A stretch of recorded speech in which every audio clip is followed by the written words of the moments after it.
Semana passada nós falamos que a necessidade mais urgente na vida de uma igreja, na vida da Igreja de Cristo de forma geral, é que Deus opere, traga um avivamento. Como está dito em Atos capítulo 3, versículo 20, Pedro em seu sermão falando da necessidade de arrependimento, para o perdão dos vossos pecados e para que venham tempos de refrigério da presença do Senhor. E a terceira consequência de uma vida quebrantada é o retorno de Cristo. Pedro coloca isso muito claro, a necessidade que nós temos de arrependermos-nos para receber perdão, recebermos refrigério de Deus, e adiantarmos, por assim dizer, a vinda do reino, a vinda de Cristo, Maranata. Nós falamos que as duas principais características do avivamento são, primeiro, um extraordinário revigoramento dos membros da igreja. Os membros da igreja são revividos. E a segunda consequência prática, ou principal de um avivamento vindo da parte de Deus, é a conversão de multidões que até então estiveram fora da igreja, na indiferença do pecado. E consequentemente, igrejas precisarão aumentar seus templos, porque não caberão mais pessoas.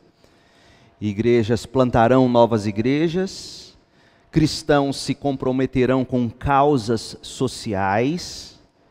E homens vão se levantar para o ministério da palavra. A igreja precisa de um avivamento urgente, e é nesse sentido que nós estamos orando e buscando. Hoje eu quero rapidinho mostrar para você o que a história ensina sobre avivamento.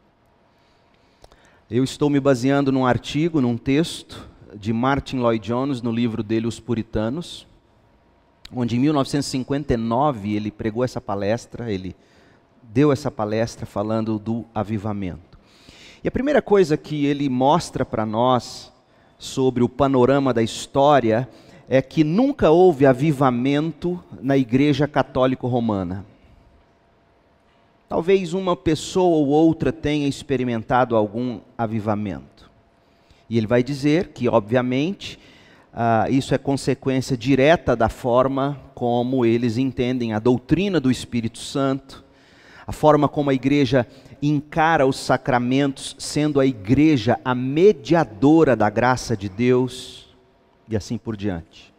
Então ele não está fazendo uma crítica necessariamente, apenas um apontamento. Nunca houve avivamento na igreja católico-romana. Também nunca houve avivamento, ele vai dizer no contexto dele, na igreja anglicana. E ele fala que por causa da forma do culto, uma forma enrijecida de culto, onde os anglicanos usam ainda até hoje o livro de oração comum, a forma tão engessada de ser e do caráter da igreja, uma igreja que é ligada ao Estado, presa à estrutura do Estado e etc. Feitas essas observações, Lloyd-Jones ele começa lá no século 17, 1620, mostrando os momentos na história em que Deus visitou o seu povo com avivamento. Aí ele fala de avivamentos na Irlanda do Norte, na Escócia, na Inglaterra, na Alemanha. Ele fala de homens como George Whitefield, ele fala de John Wesley, ele fala de Howell Harris lá no país de Gales. Ele vai mostrando os momentos históricos em que aconteceu avivamento. E aí ele pondera o seguinte: a partir de 1860 mais ou menos, a Igreja de Cristo, de forma geral, inclusive na Europa, o berço do cristianismo ali, o cristianismo protestante, a igreja para de falar em avivamento. Ela para de buscar avivamento. E ele aponta algumas razões, e essas razões devem ser nossas preocupações hoje. E eu vou apontar para vocês isso, não apenas para o seu conhecimento, mas como motivo de oração para nós. Por que que a partir de 1860 o cristianismo protestante evangélico parou de falar em avivamento? Em primeiro lugar, porque se abandonou ou houve um declínio da teologia reformada, onde em essência o que se crê com a teologia reformada é a soberania de Deus em todas as coisas e para a salvação, e a necessidade do Espírito de Deus agir com graça irresistível para salvar o pecador. Então, quando você perde a noção disso, do Deus soberano, e da necessidade do Espírito regenerar e atrair o pecador, a igreja para de orar por avivamento. Porque aí você passa a acreditar que a decisão por Cristo está apenas no coração da pessoa que ouve o Evangelho. A outra coisa que ele diz foi a influência de um homem chamado Charles Finney. Ele se tornou muito popular por causa do grande sucesso das campanhas evangelísticas dele, campanhas estas que vieram a influenciar homens que você e eu conhecemos se você tem um bom tempo em igreja, especialmente batista. O movimento do Billy Graham, cruzadas, grandes cruzadas evangelísticas. Houve milhares de conversões, mas trouxe sérios problemas. E o principal deles é o seguinte, e isso vocês que são mais antigos na igreja, ou mais antigos de igreja, vão entender bem o que eu vou dizer. O que foi que Finney trouxe, que ficou sendo ruim e fez a igreja parar de orar por avivamento? A concepção foi a seguinte: se você organizar uma reunião de crentes, com a música certa, com a pregação correta no sentido de ter a boa ilustração, aquelas boas histórias que comovem o coração, se o pastor souber fazer o apelo emocional do jeito correto, quando ele faz o apelo, multidões vêm à frente. Então, quando você acredita, ou passa a acreditar, que o que converte o coração das pessoas é algum apelo emotivo, é alguma sabedoria na estruturação do culto, para que as pessoas então finalmente se rendam e se entreguem a Jesus, você vai dar mais ênfase à estrutura de culto do que na busca do Espírito Santo em oração. A terceira coisa que Lloyd Jones vai dizer, e ele diz assim ainda sobre Finney, a influência do ensino de Finney sobre a perspectiva da igreja é muito extraordinária. As pessoas agora, em vez de pensarem em buscar a Deus e orar por avivamento, quando eles veem a igreja desfalecer, eles resolvem se encarregar uma comissão para organizar uma campanha evangelística e elaborar um plano ou um programa de propaganda para lançar a campanha, como que dizendo, uma vez lançada a campanha, multidões virão. Não é assim, gente, que a gente acaba pensando? E aí, em vez de irmos para os joelhos e dizer, Deus, algo está errado, não temos visto conversões, opere, salve e transforme, em vez de orarmos, a gente procura mais um programa. A outra coisa foi que os homens de Deus, a partir de 1860, que tiveram experiências genuínas de avivamento, foram morrendo, a idade foi chegando e foi partindo para a glória. E os homens que foram assumindo os púlpitos foram homens mais intelectualizados, que foram para os seminários e acharam que o que bastava para um pastor ser bem-sucedido era a formação teológica. E foram buscar conhecimento acadêmico sem vida com Deus. E aí Lloyd Jones, com um argumento brilhante, como ele consegue fazer sempre, diz que esse povo passou a se preocupar mais com o aspecto puramente intelectual do cristianismo, se esquecendo do Espírito Santo de Deus. Então veja, 3 coisas até aqui, pelas quais a gente tem que orar hoje. Primeiro, a gente não pode perder de vistas a teologia reformada sobre a qual nós, protestantes evangélicos, construímos a nossa fé. Ou seja, Deus é soberano na salvação e em todas as coisas. E se Ele não agir com graça, não tem pecador que se converta. Quando você entende isso, você ora e diz, reaviva, salva. Outra coisa, não nos encantarmos com campanhas e programas, porque não são substitutos para a ação do Espírito de Deus. E em terceiro lugar, não podemos jamais achar que o mero conhecimento da doutrina é o mais importante. E nós batistas somos um povo, graças a Deus nesse sentido, reconhecido pela doutrina, pelo conteúdo, mas que honestamente perdeu a paixão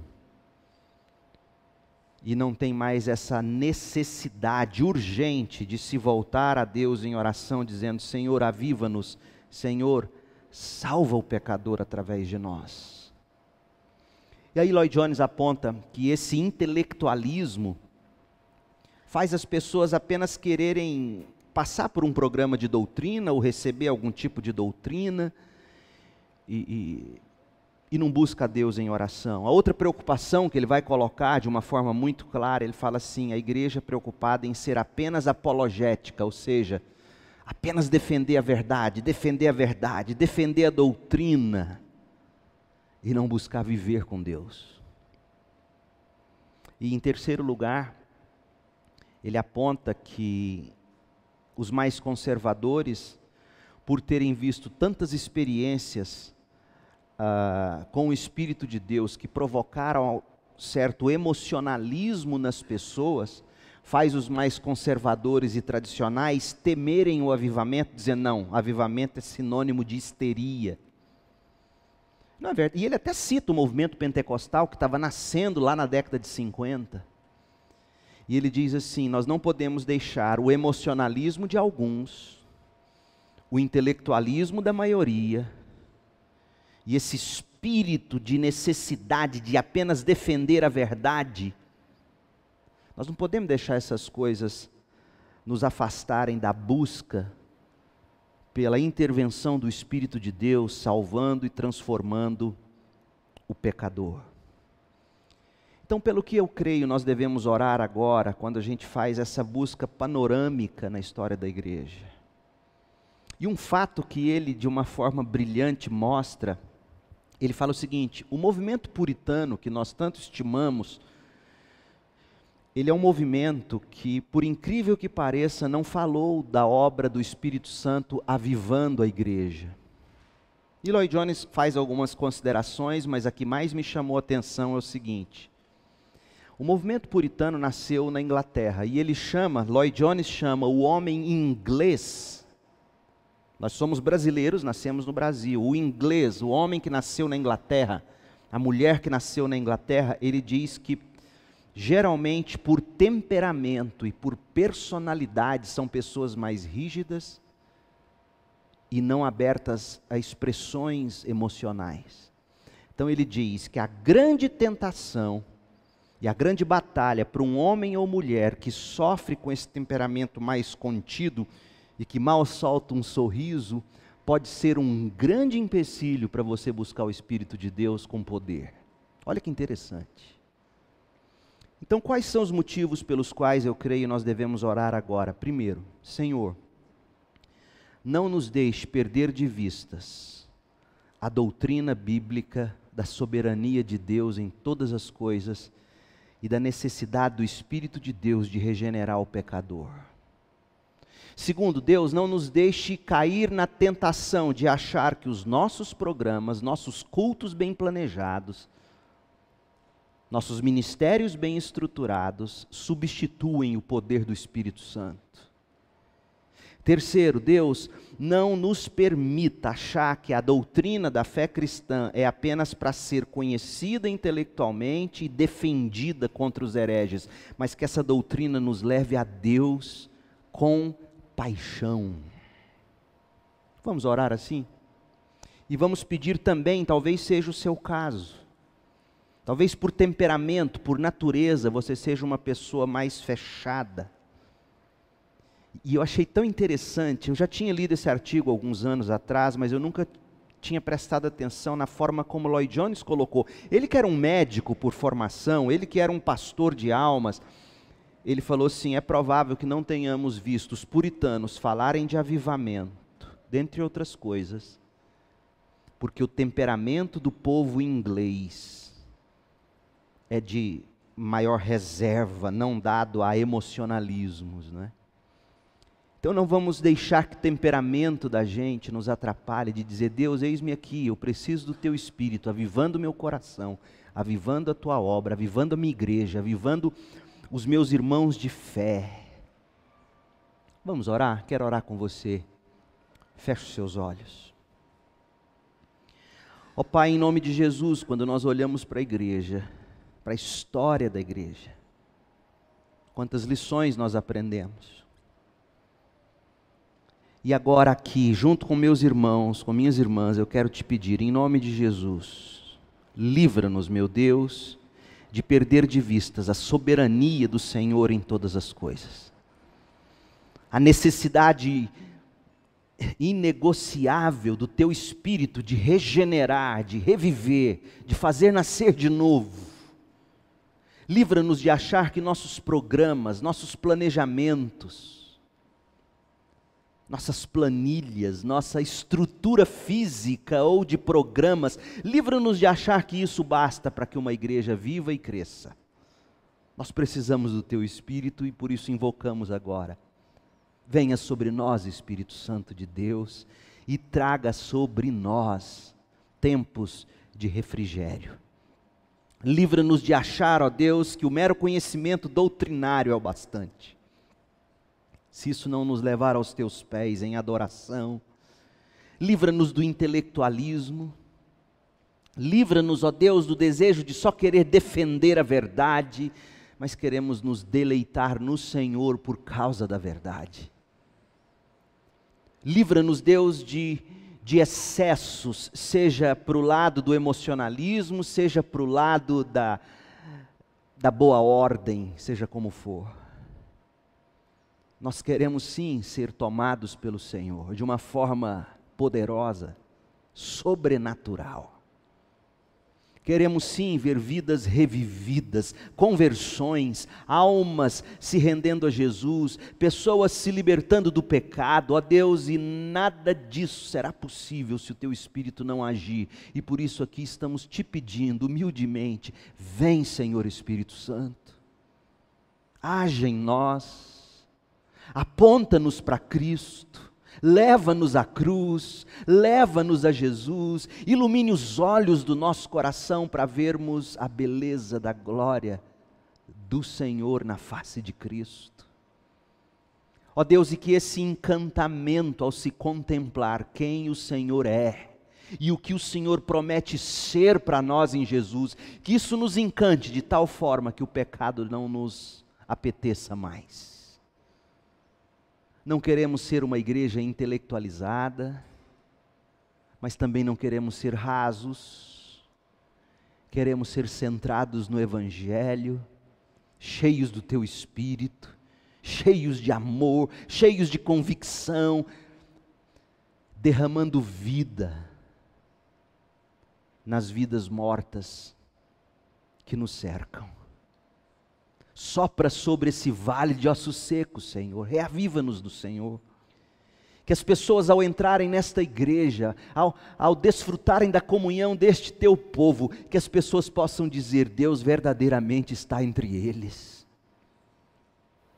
Que as pessoas possam, Senhor, nos buscar, porque sabem que amamos a Jesus, amamos a tua palavra, buscamos o teu poder para transformação e salvação e deleite em Jesus Cristo.